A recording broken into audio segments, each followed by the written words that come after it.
우리 함께 말씀 보도록 하겠습니다. 함께 보실 말씀 우리 요한복음 3장 말씀입니다. 요한복음 3장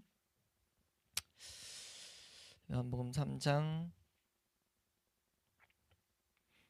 우리 22절에서 우리 30절까지만 우리 함께 30절까지만 보도록 하겠습니다. 우리 요한복음 3장 22절에서 30절 말씀까지입니다. 우리 함께 한 목소리로 읽도록 하겠습니다. 함께 읽습니다. 시작. 그 후에 예수께서 제자들과 유대 땅으로 가서 거기 함께 유하시며 세례를 베푸시더라. 요한도 살렘 가까운 에논에서 세례를 베푸니 거기 물이 많음이라. 그러므로 사람들이 와서 세례를 받더라. 요한이 아직 옥에 갇히지 아니하였더라. 이에 요한의 제자 중에서 한 유대인과 더불어 정결 예식에 대하여 변론이 되었더니 그들이 요한에게 가서 이르되 랍비여, 선생님과 함께 요단강 저편에 있더니 곧 선생님이 증언하시던 이가 세례를 베풀매 사람이 다 그에게로 가더이다. 요한이 대답하여 이르되 만일 하늘에서 주신 바 아니면 사람이 아무것도 받을 수 없느니라. 내가 말한 바 나는 그리스도가 아니요 그의 앞에 보내심을 받은 자라고 한 것을 증언할 자는 너희니라. 신부를 취하는 자는 신랑이나 서서 신랑의 음성을 듣는 친구가 크게 기뻐하나니 나는 이러한 기쁨으로 충만하였노라. 그는 흥하여야 하겠고 나는 쇠하여야 하리라 하니라. 우리가 22절에서 30절까지만 우리가 이 시간에 보도록 하겠습니다. 우리가 이 문맥 안에서 이 요한복음을 통해서 하나님이 우리에게 무엇을 말씀하시느냐, 너무나 명백하게 증인에 대해서, 증인에 대한 이야기를 우리에게 보여주고 있어요. 그러니까 제목 자체를 예수 그리스도를 증언한 세례 요한이라고 우리가 이제 보게 되는데, 이제 세례 요한, 예수님께서 거듭남에 대한 이 정말 복된 놀라운 메시지를 주고 나서 이어서 바로 나오는 장면, 이 구절을 통해서도 우리는 메시지를 하나를 보고 가야 됩니다. 분명히 이 구절을 통해서도 요한은 우리에게 말하고 있어요. 뭘 말하고 있습니까? 우리 이 세상은 하나님을 스스로 절대 알아갈 수가 없다. 그걸 분명히 말하고 있어요, 성경은. 그래서 하나님께서 우리가 요한복음 1장을 통해서도 봤지만 증인을 왜 세웠는가라고 했을 때 세상이 하나님을 거부하고 있기 때문에, 사람이 스스로 하나님을 찾을 수 없기 때문에 증인들을 세우셔서 볼 수 없는 하나님을 보게 만드셨다는 거죠. 그리고 그리스도인들은 그 복된 일에 청함받은 자들입니다. 그 복된 사명을 감당할 수 있는 자들이라는 거죠. 그 사명을 감당하는 것이 우리의 소원이 되는 것은 마땅한 바인 줄로 믿습니다. 그것이 얼마나 영광스러운 일인지 우리는 끊임없이 바라봐야 된다는 거죠. 근데 이 요한복음은 그 내용들을 이 문맥상에서도 우리에게 분명히 보이고 있다는 거예요. 정말 이 복된 놀라운 설교가 마쳐진 다음에 바로 이어서 세례 요한에게 우리의 시선을 두게 만듭니다. 근데 여기서도 세례 요한이라는 인물을 보게 하는 것이 아니라 그리스도를 증언하는 것, 하나님을 증언하는 자들은 이래야 된다라는 것들을 보이고 있는 것과 같다는 거죠.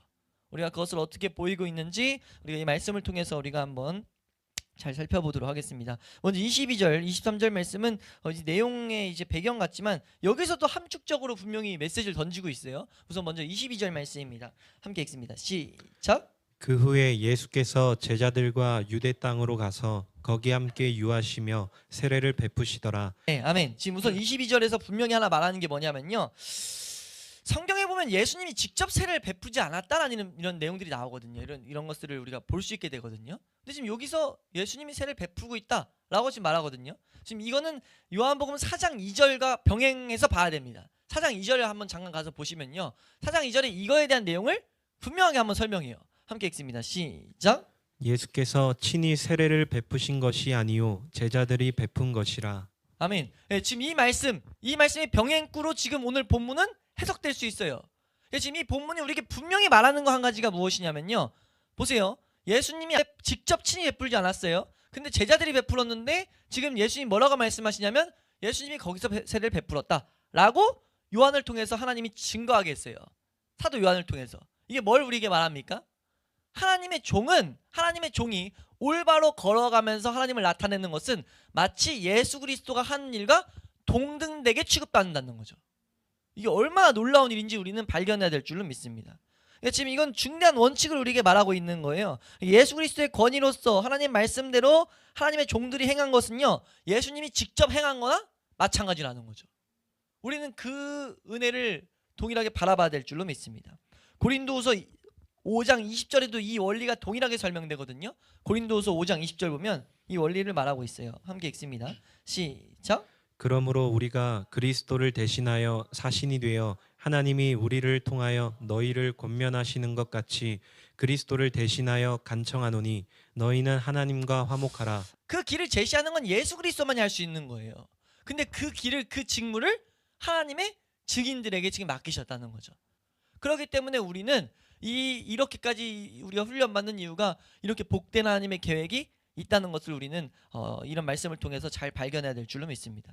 이 기도에서도 마찬가지죠. 우리가 예수 그리스도의 이름으로 기도할 때 이거는 예수 그리스도가 직접 간구하는 거가 같다라는 의미로 우리는 받아들여야 된다는 거예요. 우리 예수 그리스도의 이름으로 기도 때마다 기도하잖아요. 그 기도가 우리가 좀 해석하면 뭐죠? 예수 그리스도의 이름으로 나아가는 거잖아요. 예수 그리스도의 이름으로 내가 나아갑니다. 그러니까 예수님이 내 보증돼 주신다는 거죠. 날 보증서 주는 거예요.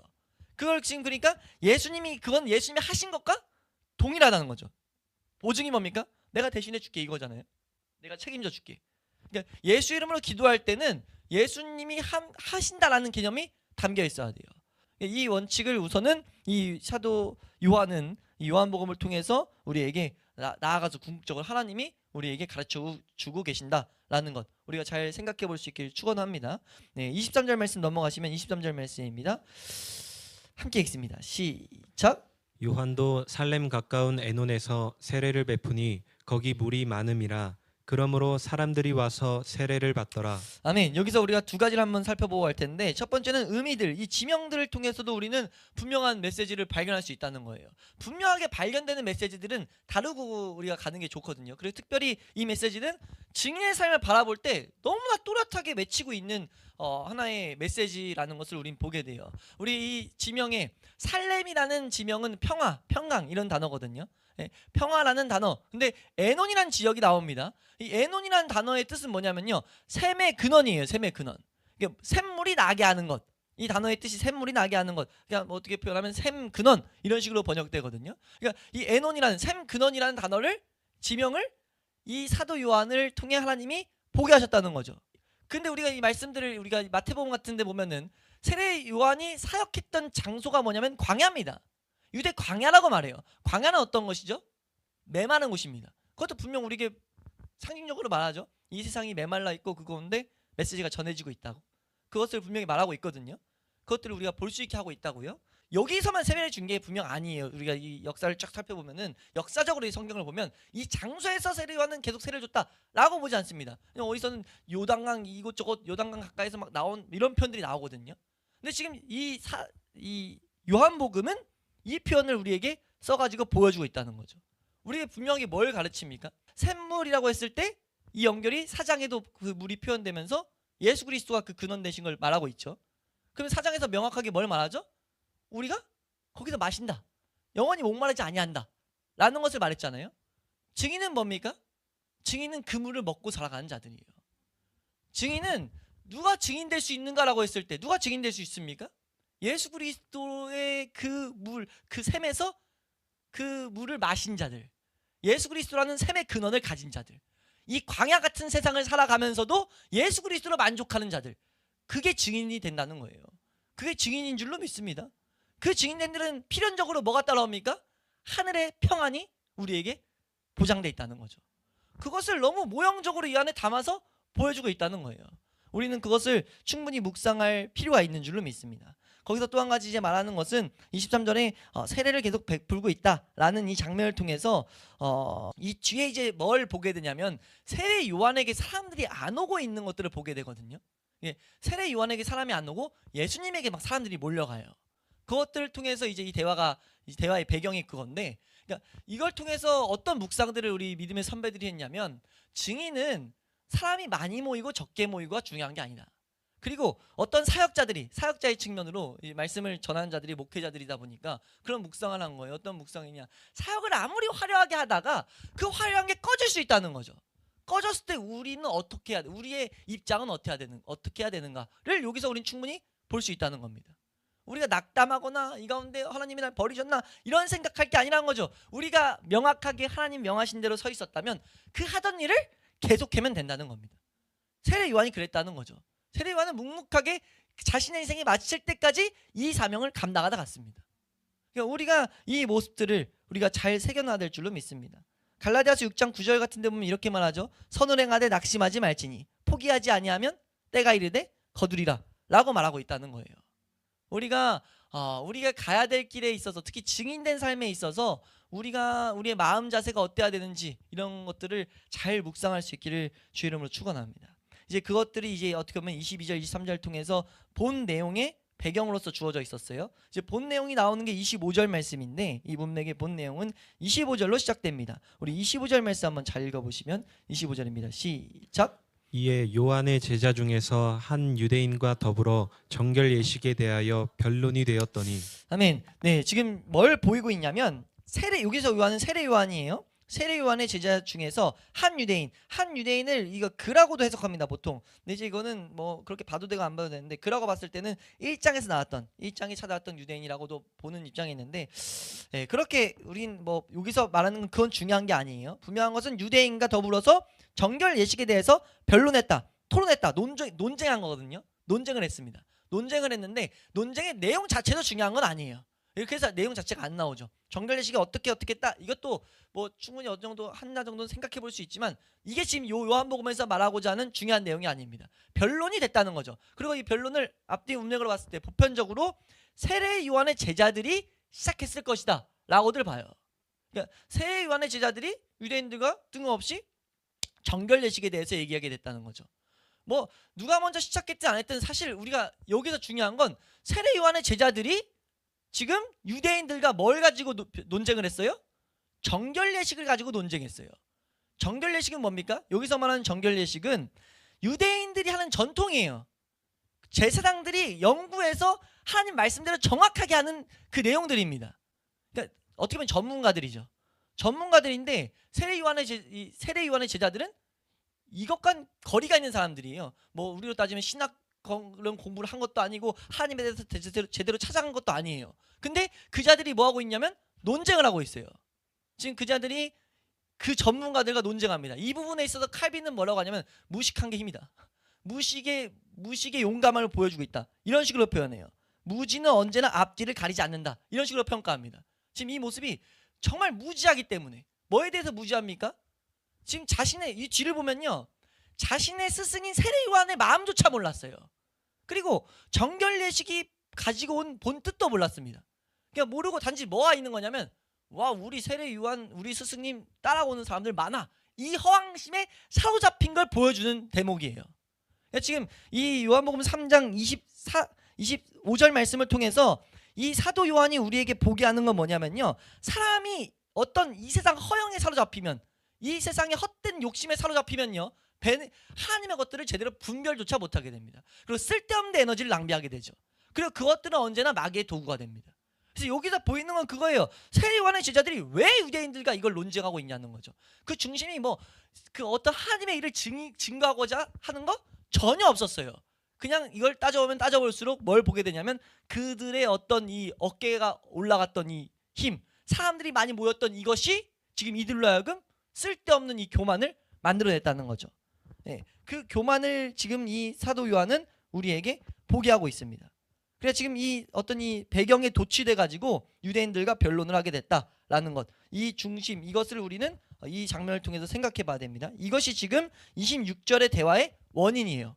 26절 대화의 원인이 25절이 됐다라는 걸 보여주는 거거든요.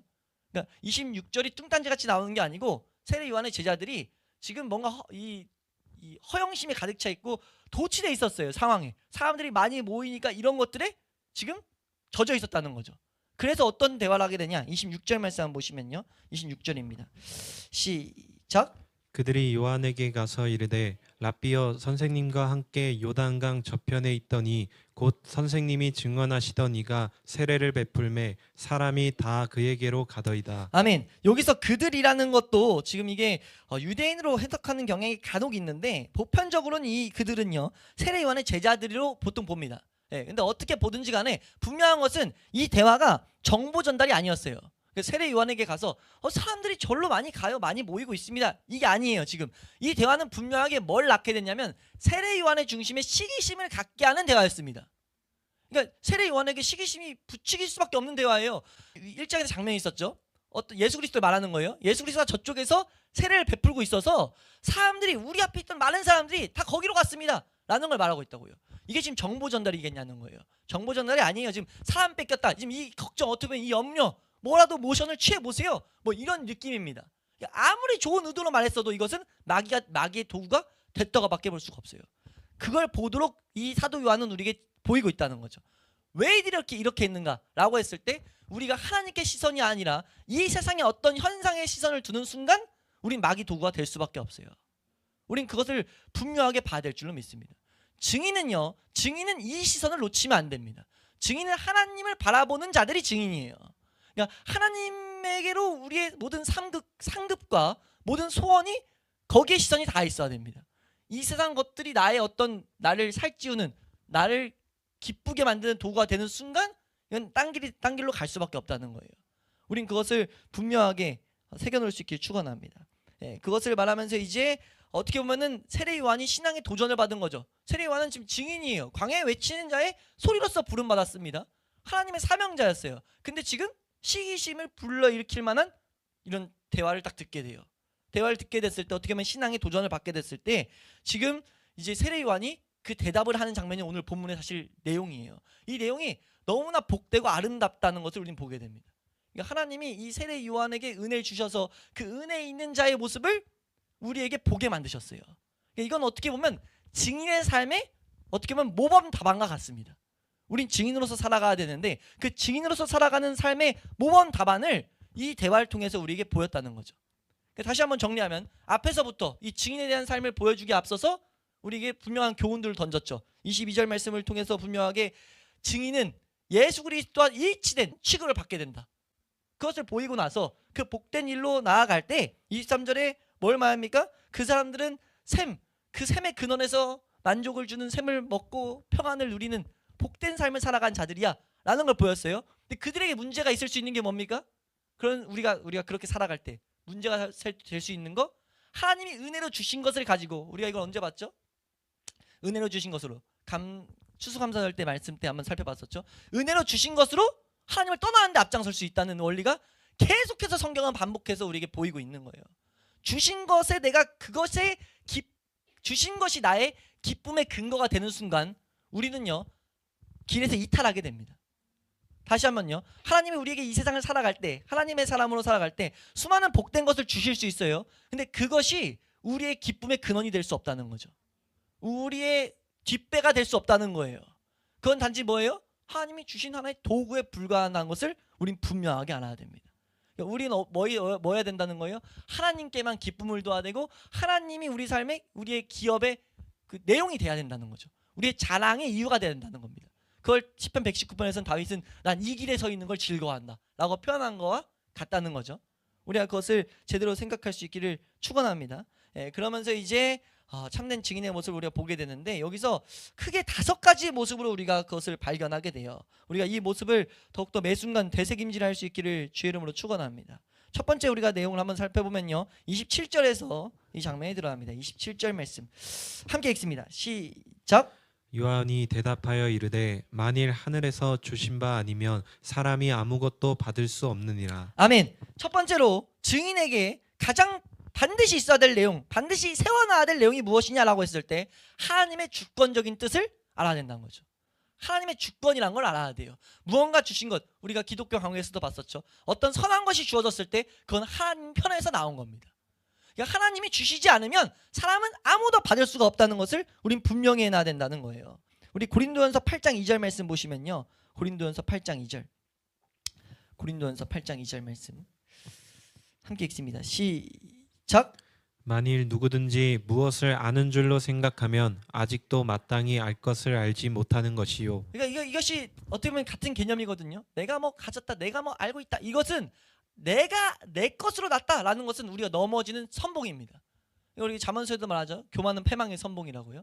그러니까 우린 이 증인된 삶의 중대한 원칙 중 하나는 우리에게 주신 우리 어떤 선한 것이 나왔다? 주신 자가 있다는 것을 반드시 기억해야 된다는 거예요. 우리는 주시지 않으면 나아갈 수 없다는 것을 분명히 알아야 된다는 겁니다. 우리가 그래서 이렇게 됐을 때 야고보서 4장 2절 같은 데 말하잖아요. 우리가 얻지 못함이 무엇이냐? 4장 2절 말씀 함께 읽습니다. 시작. 너희는 욕심을 내어도 얻지 못하여 살인하며 시기하여도 능히 취하지 못함으로 다투고 싸우는도다. 너희가 얻지 못함은 구하지 아니하기 때문이요. 아멘. 이 본문을 강의하는 목회자들, 성도들, 우리 믿음의 선배들이 이 부분을 짚고 지나가더라고요. 뭐냐면 우리가 하나님께로부터 무엇이든지 주어진다는 것을 반드시 인식해야 된다. 여기서 한 가지 생각해야 될 게 뭐냐라고 했을 때 그것은 우리가 이 세상에서 뭔가 받지 못했다면 그건 우리가 이렇게 생각할 수 있잖아요. 하나님만이 주시는데 나 못 받았어. 그럼 하나님 잘못이네? 이렇게 또 악하게 생각할 수 있다고요? 뭔 말인지 이해가 되세요? 그래서 성경은 못 박아서 말하고 있다는 거죠. 우리가 얻지 못하는 건 구하지 않기 때문이에요. 구하는데 얻지 못하면 잘못 구하기 때문입니다. 하나님은 구하면 주시겠다 약속하셨고, 그러니까 하나님께서 주시는 거 맞는데 주실 때 우리는 부지런하게 뭐 하는 거예요? 간구해야 돼요. 그러니까 우리가 이 원칙을 제대로 서놨을 때 증인으로서 살아가기 위해선 끊임없이 은혜를 구해야 됩니다. 예수님께서 기도 가르치셨죠? 일용할 양식을 달라고 기도하셨어요. 우린 일용할 양식을 구해야 됩니다. 여기서 일용할 양식은 이런 먹고 마시는 이 세상 육신적 물이 아니란 걸 우리가 알아야 되죠. 우린 날마다 이 영적인 은혜를 갈망해야 돼요. 날마다 말씀을 읽을 수 있는 힘을 공급받기를 기도해야 되고 읽었던 말씀을 제대로 묵상할 수 있었던 그런 힘들을 우리는 구해야 된다는 거죠. 그래서 우리 말씀을 통한 이 양식을 우리가 먹는 자가 되어야 되는 것, 이것이 우리에게 너무나 중요하다는 사실을 잊지 않을 수 있기를 축원합니다. 우리 이 말씀만 읽고 두 번째로 넘어가면 잠언서 2장 1절에서 5절입니다. 잠언서 2장 1절에서 5절 말씀. 잠언서 2장 1절에서 5절 함께 읽습니다. 시작. 내 아들아, 내가 만일 나의 말을 받으며 나의 계명을 내게 간직하며 내 귀를 지혜에 기울이며 내 마음을 명철에 두며 지식을 불러 구하며 명철을 얻으려고 소리를 높이며 은을 구하는 것 같이 그것을 구하며 감추어진 보배를 찾는 것 같이 그것을 찾으면 여호와 경외하기를 깨달으며 하나님을 알게 되리니. 아멘. 우리가 이것을 잘 새겨놔야 된다는 거죠. 우린 구해야 돼요. 날마다 구해야 됩니다. 이걸 구하지 못하게 하는 이 악한 마귀가 공격하는 공격의 루트를 정확히 봐야 된다는 거죠. 마귀가 원하는 건 우리가 어떤 한 가지의 죄 때문에 한 개 기뻐하고 슬퍼하고 이게 아니에요. 어떤 것을 막 추구하는 것은 혼란스럽게 만들어서 길에 서 있지 못하게 하기 위함입니다. 우리 하나님 사람들은 올바른 길을 잘 새겨놔야 된다는 거죠. 올바른 길의 핵심은 무엇입니까? 하나님 아는 지식을 날마다 구하는 거예요. 이 시선 놓치게 하려고 마귀는 날뛰고 있는데 우린 거기에 같이 놀아주고 있다는 거예요. 놀아지는 순간 우리는 그 시선 뺏길 수밖에 없습니다. 그러니까 우리가 해야 될 건 뭡니까? 날마다 하나님 알아가는 걸 기뻐해야 돼요. 그 가운데 알아가다 발견되는 내 안에 수많은 죄악들, 수많은 욕심들이 드러날 때마다 감사함으로 자백하면 된다는 거죠. 왜요? 하나님이 일하시는 복된 그 길에 서 있다는 증거이기 때문에 이 두 마음이 발견되는 것 자체가, 이 싸움이 있는 것 자체가 너무 복된 모습이라는 거죠. 우리 이것을 잘 새겨놓을 수 있기를 축원합니다. 우리 두 번째 증인에게 복된 모습, 우리 28절 말씀입니다. 증인의 모습 28절 말씀입니다. 함께 읽습니다. 시작. 내가 말한 바 나는 그리스도가 아니요 그의 앞에 보내심을 받은 자라고 한 것을 증언할 자는 너희니라. 아멘. 여기서 뭘 말하냐면 지금 자신은 주님에 앞서서 보내진 자일 뿐 그 외에 다른 어떤 신분도 아니라고 부인했었던 그것을 다시 한번 상기시키고 있어요. 네? 나는 아무것도 아니다. 나는 그냥 보내심을 받은 자다라는 것들을 말하고 있다. 이것이 우리가 기억해야 될 중요한 태도라는 것을 우리가 잘 새겨놓을 수 있게 축원합니다.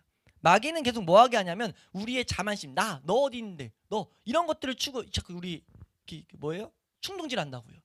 너 어디 갔는데, 너 뭐 했는데. 근데 우리는 알아야 돼요. 우리가 그래서 이번 주일날 보게 되겠지만 그리스도인이 된 시작점은 무엇이냐라고 했을 때 우리 에베소에서 가르친 게 뭡니까? 은혜로서 된 것이다. 하나님이 은혜로 된 것이야. 이것이 얼마나 복인지 아는 게 그리스도인이라는 거죠. 죄인의 시선으로 봤을 때는, 악한 시선으로 봤을 때는 그럼 난 어디 있는데요? 라고 하는데 그거는 하나님이 우리에게 베푸신 큰 은혜가, 큰 능력이 무엇인지를 모를 때 하는 얘기라는 거죠. 이 세상 구조가 어떻게 되는지 모를 때 하는 얘기라는 거예요. 근데 이 세례 요한은 분명히 고백하고 있습니다. 뭐라고 말하고 있어요? 난 보내심을 받은 자일 뿐이야. 그러니까 이 말의 의미는 우리에게 적용하면 영적인 의미로 모든 것은 나는 하나님, 나는 죽고 예수로 사는 게 기쁜 자야. 난 이 세상에서 나그네야. 이런 고백들을 하고 있다는 거죠. 우리가 이 의미를 복되게 새겨낼 수 있기를 축원합니다. 이렇게 살아가야 증인으로서 살아갈 수가 있어요. 하나님 나타내는 자로 살아갈 수가 있다는 거죠. 세 번째 모습입니다. 세 번째 29절 말씀입니다. 함께 읽습니다. 시작. 신부를 취하는 자는 신랑이나 서서 신랑의 음성을 듣는 친구가 크게 나는 이러한 기쁨으로 충만하였노라. 아멘. 우리는 여기서 두 가지를 보게 되는데요. 첫 번째로 먼저 보게 될 건 앞에 있는 문장에서 말합니다. 신부를 취하는 자는 신랑이다 라고 말하고 있어요. 이건 너무나 복되게 멀리 갈 필요도 없이 예언적인 의미로서 교회를 분명히 상징해서 우리에게 보이는 거죠. 하나님 말씀하고 있어요. 교회를 상징해서 우리에게 뭐라고 말합니까? 이 신부를 취할 자는 신랑이다. 신부, 교회를 취할 자는 예수 그리스도예요. 그러니까 예수 그리스도만이 교회를 취할 자입니다. 이게 증인들이 정말 잘 새겨놔야 될 이유가 뭐냐면 이 앞에 배경이 어떤 배경이 있었다는 거예요. 우리가 증인으로서 살아갈 때 사역에 딱 잠식돼서 교회들의 모습들을 행태를 딱 살펴보면 그냥 해석됩니다. 교회들이 자기 사역에 잠식당해버려요. 이것을 내가 취해버립니다. 내가 한 업적으로 생각한다는 거죠. 이거 하나님만이 받으셔야 될 내용인 것을 망각해버린다는 거예요. 우리 교회가 이런 일을 했지, 우리 교회를 통해서 하나님 이런 일을 사용하시지, 이거 완전 잘못 가고 있다는 거죠. 이 모든 걸 취할 것은 예수님밖에 없어요. 난 단지 뭡니까? 옆에 서 있는 친구입니다. 자기 위치를, 증인은 자기 위치를 정확히 알고 있다는 거죠. 하나님 앞에, 예수 그리스도 앞에 종속된 것이 기쁨임을 알고 있는 자가 증인입니다. 이 시선을 놓치는 순간 우리는 딴 길로 갈 수밖에 없어요. 증인의 길에서 벗어날 수밖에 없습니다. 너무나 복된 것을 우리에게 이 세례 요한을 통해서 보여주고 계신다는 거죠. 교회를 취하는 것, 그것은 신랑 대신 예수 그리스도의 것이다. 이것을 세례 요한은 분명하게 하고 있습니다. 우리 증인들은 뭡니까? 표현하면 이런 거죠. 우리가 한번 애써서 살 때 이런 표현을 썼던 것 같은데, 우리 교회들은 뭐냐? 우리 각자 증인들은 뭐냐라고 했을 때 예수 그리스도께로 교회를 인도하는 중매쟁이일 뿐이에요. 중매쟁이로 사용되는 거죠. 그것도 나에게 모든 능력 주셔서 할 수 있는 힘을 다 주셔서 중매할 수 있는 그런 은혜를 주셨다는 것. 그러니까 우리는 이렇게 넘겨주는 거지, 내가 이거 업적들을 했다? 이 생각들이 하들들 하면 안 된다는 거예요. 남겨두면 안 된다는 겁니다. 우리가 그것을 잘 묵상할 수 있길 축원합니다. 세례 요한이 말하고 있어요. 신부를 취하는 자는 신랑이다 라고 말하고 있습니다. 근데 여기서 끝나지 않고 지인에게 복된 모습 네 번째를 여기서 보게 됐는데, 우리 이어서 한번 신랑이나 뒤에 부분의 문장을 다시 한번 읽어볼게요. 시작. 신랑의 음성을 듣는 친구가 크게 기뻐하나니 나는 이러한 기쁨으로 충만하였노라. 아멘. 세례 요한이 뭐라고 했냐면 주 예수님께로 몰리는 것을 보고 기쁨이 충만해졌다고 말하고 있어요. 우리는 하나님의 일이 증인들은요, 하나님의 일이 성취되는 걸 보고 기뻐하는 자들입니다. 그 기쁨을 아는 자들이에요. 서서 신랑의 음성을 듣는 친구가 크게 기뻐했다. 증인은 이 사역을 즐거워하는, 기뻐하는 자라는 것 우리는 잊지 않을 수 있길 축원합니다. 세례 요한이 말해요. 나는 이러한 기쁨으로 충만하노라 라는 이 고백이 너무나 귀한 고백이자 증인의 시금석이에요. 내가 증인인가 아닌가 알 수 있는 중요한 시금석 중에 하나는요, 예수 그리스도의 일이 하나님의 편대로 성취됐을 때 기뻐하는, 즐거워하는 것을 내가 아는가, 볼 수 있는가, 이것이 너무 중요하다는 거죠. 우리가 여기서 생각해야 될 것은 마음에 이 복된 이 하나님의 사람, 하나님 백성이 증인되잖아요. 그 증인이 갖게 되는 기쁨은요, 우리가 예수 그리스도께로 전념할 때 주어지는 열매라는 걸 알아야 돼요. 예수님께만 시선, 앞에 있는 것들이 선행돼야 된다는 거죠. 예수님 안에서 샘을 마시고 예수님께만 우리 시선을 전념할 때 그때 주어지는 열매입니다. 그 열매가 기쁨이고 즐거움이에요. 우리가 그 영혼을 기쁘게 하는 것은 바로 서가지고 예수 그리스도의 목소리를 들을 때, 그걸 묘사하고 있잖아요. 신랑의 음성을 들을 때 기뻐하고 있다, 기쁘게 됐다라는 것들을 우리에게 분명히 보이고 있습니다. 잠깐 우리가 여기서 지금 이 목소리를 듣게 하는 중대한 원리, 예수 그리스도의 목소리, 예수 그리스도의 신랑의 음성을 들었을 때 기뻐한다고 했잖아요. 이 원리가 이 구절에 녹아 들어가 있어요. 어떻게 하면 우리가 이 신랑의 음성을 듣게 되는가, 그 여러 가지 모습 중에 중대한 원리가 지금 이 구절에서 보여지는데, 이 구절에서 쓰이는 특정한 단어가 요한복음 1장 35절에서 37절에 있는 내용에서 나옵니다. 우리 한번 35절에서 37절 말씀 다시 한번 보고 와서 지금 여기서 말하는 것을 살펴보겠습니다. 1장 35절에서 37절 말씀 함께 읽습니다. 우리 시작. 또 이튿날 요한이 자기 제자 중 두 사람과 함께 섰다가 예수께서 거니심을 보고 말하되 보라 하나님의 어린 양이로다. 두 제자가 그의 말을 듣고 예수를 따르거늘. 아멘. 지금 여기서 36절에서 37절에 보여진 게 예수 그리스도를 보고 지금 그에 대한 메시지를 들어요.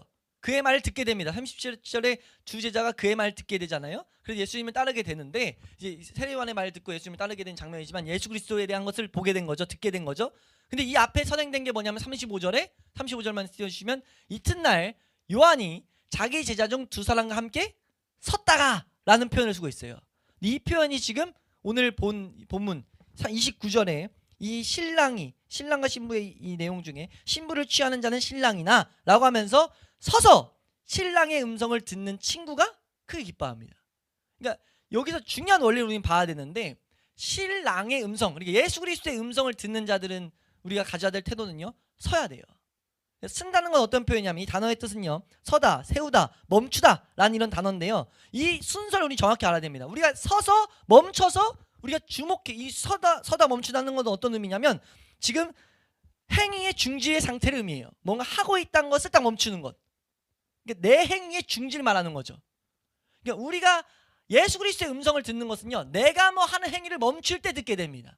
내가 뭘 하면서 듣는 게 아니고요, 내가 뭐 하면서 뭐 좀 도와주세요, 말해주세요, 이게 아니라 하나님이 이 사건 가운데 내 삶 가운데 뭐라고 말씀하시는지 듣기 위해서는요, 내가 하고 있는 활동을 멈춰야 돼요. 멈추고 나서 주목해서 볼 때 그때 하나님 말씀하시는 걸 듣게 된다는 거죠. 이 순서를 요한복음은 우리에게 보이고 있다는 거예요. 가다가 멈춰서 그 음성을 예수님을 듣게 했어요. 그리고 지금 여기서도 지금 이 친구가 신랑의 음성을 듣고 기뻐하는데 딱 중간에 뭐라고 말해요? 서서 신랑의 음성을 듣게 했다. 이건 의도적으로 지금 기록해서 우리에게 보이고 있는 겁니다. 이건 우리가 예수 그리스도의 음성을 들어야 될 우리에게 복된 원칙을 우리에게 설명하고 있다는 거죠. 사람들이 이리저리 부산하게 활동하고 다니는 오늘날에 있어서 더욱더 필요한 이 원리라는 것을 우리는 알아야 될 줄로 믿습니다. 우리가 딱 서서 멈춰서 우리 활동을 멈추고 하나님 하시는 말씀을 찾아가야 된다는 거죠. 예, 그래서 다시 한번 말씀드리면 신랑의 음성을 듣고 기뻐하기 위해서 없어서는 안 될 중대한 선행 조건이 무엇이냐? 육체의 활동을 멈추는 것. 우리가 그것을 잘 새겨놓을 수 있게 축원합니다. 우리가 만약 그렇지 못하고요, 주변에 그냥 살아가면 주변에 온갖 가공할 혼란스러운 상황에 휩쓸려 가지고 이리저리로 휩쓸려 다닐 수밖에 없다는 것을 우리는 알아야 돼요. 그런 음성을 들을 수가 없다는 거죠. 이걸 복되게 하나 보인 성경 장면이 어떤 장면이 있죠? 혹시 떠오르세요? 이 예수 그리스도의 음성을 듣게 하는 거. 이게 성경에 계속 보이는 원리라는 거죠. 어떤 장면이냐면 마리아 마르다예요. 마르다가 분주했어요. 일로 분주하니까 뭐 하게 해요? 어떤 것이 귀한지 예수님이 딱 말씀하시죠. 발치에 앉아서 예수님 말씀을 듣고 있던 마르다를 칭찬하는 장면이 나와요. 그게 누가복음 장면에 나오는데 그런 것들이 말하는 게 뭡니까? 지금 서서 그 음성을 듣는 것이 우리 그리스도인들에게, 증인들에게 너무 중요하다는 것을 우리가 알아야 된다는 거죠.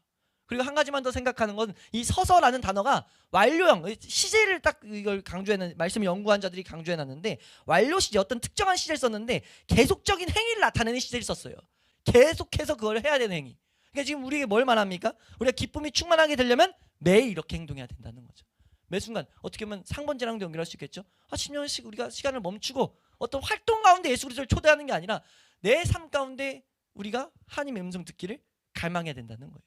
이 말씀으로서 말씀하신 하나님을 찾아가야 된다는 거죠. 우리의 생활에 기쁨이 없는 것, 그건 뭐예요? 어떻게 보면 이 말씀에 빗대서 봤을 때 우리의 삶에 그리스도인의 기쁨이 없다라고 하면 이 시점에서 실패하기 때문이다 라고 봐도 무방해요. 내가 하나님으로 인하여 기뻐하기 원하는데 기쁨이 우리에게 공급되지 않는다? 이 시점에서 실패하기 때문입니다. 예수 그리스도의 음성을, 하나님이 하시는 이 말씀을 듣지 못하기 때문에 들어야 기쁨이 온다는 거죠. 근데 듣지 못하니까 우리가 기쁨을 공급받지 못한다라는 것. 우리가 그것을 잘 새겨놓을 수 있게 축원합니다. 증인은 이 기쁨을 가진 자가 되어야 된다는 거죠. 우리가 그 기쁨을 맛보는 자들이 될 수 있기를 주의 이름으로 축원합니다. 마지막으로 우리 증인의 복된 모습 5번째입니다. 30절 말씀입니다. 30절 함께 읽습니다. 시작.